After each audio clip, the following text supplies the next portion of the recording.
Buongiorno a tutti e ben ritrovati con le notizie del telegiornale del Veneto. La situazione del traffico, dell'esodo di questo secondo weekend di agosto in apertura del nostro telegiornale. Le temute code si sono materializzate davvero durante la notte. Intorno all'una erano già 13 chilometri che sono diventati 20 fra le 5 e le 6 del mattino, naturalmente in direzione Trieste, verso l'est.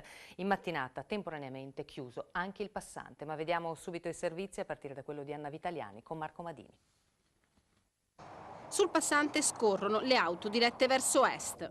All'altezza di Preganziol i primi rallentamenti. Le auto si fermano, i passeggeri fanno appena in tempo a sgranchirsi le gambe che si riparte. Traffico a fisarmonica per il secondo weekend da Bollino Nero di agosto in Veneto. Gli intasamenti nella notte con 40-50 km di coda già da Padova Est hanno imposto la chiusura sul passante per un paio di ore. Utilizzato come una valvola, l'arteria è stata riaperta alle 8 quando il serpentone di auto dirette verso Trieste ha ripreso a scorrere. In mattinata situazione quasi fluida, primo vero intasamento all'altezza di Quarto d'Altino. Qui le corsie da 3 diventano 2, c'è l'innesto della tangenziale di Mestre.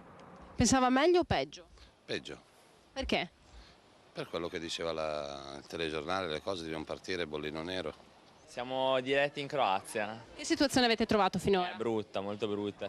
La coda si smaltisce a circa 15 km dalla Strettoia, dopo San Donà di Piave. Siamo all'altezza di Cessalto, è qui che il traffico riprende in maniera abbastanza scorrevole, si viaggia intorno agli 80-100 km orari. Il traffico è abbastanza a singhiozzo, alterniamo momenti in cui la circolazione comunque può raggiungere anche una buona andatura, anche 100 km orari, momenti in cui in effetti rallenta particolarmente.